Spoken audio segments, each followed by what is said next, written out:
Lo mbiko olandelayo akuwona umbono weMakhewa TV kodwa oweqembu lezepolitiki. Yeah, no. Asikhuluma iqiniso la elinto ethi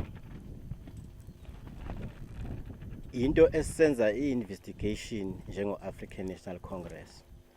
Kodwa siyafuna ukusho ukuthi ngoba ukhansela ikakhulukazi oqala lo wethu se-Ward 12 uyaxoxisana namakhansela ethu ase-Vryheid ebaqulusini.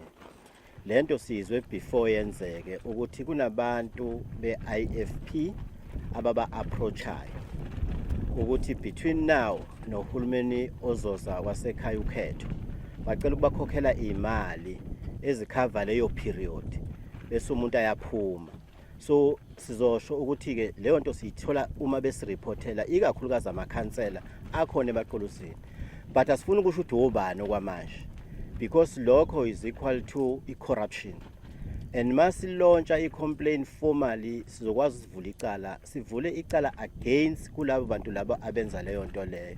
Hayi lo kuyafana kodwa khona no corrupt manje ke kuzobaluleka ukuthi lento siyitreat ngobunono ukuze ingaphunyuki because sizobe siluza amandla le democracy esayilwela eSouth Africa kodwa ngekudala sonbiza futhi sesinitshela kwenzakalani nalapha futhi lawa NFP resignile sesiyitholile information ethi resign kanjani.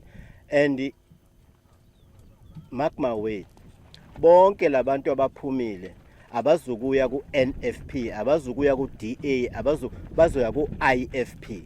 And then you can read between the line ukuthi obani ama culprits kuyo yonke.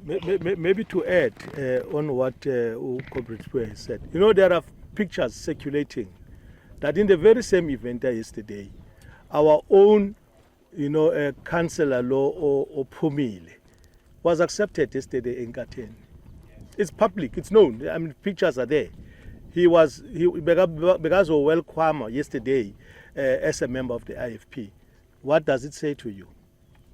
I think even a child or user a common sense yakhe waka grade 4 can see nje ukuthi kukhona okenzakalayo.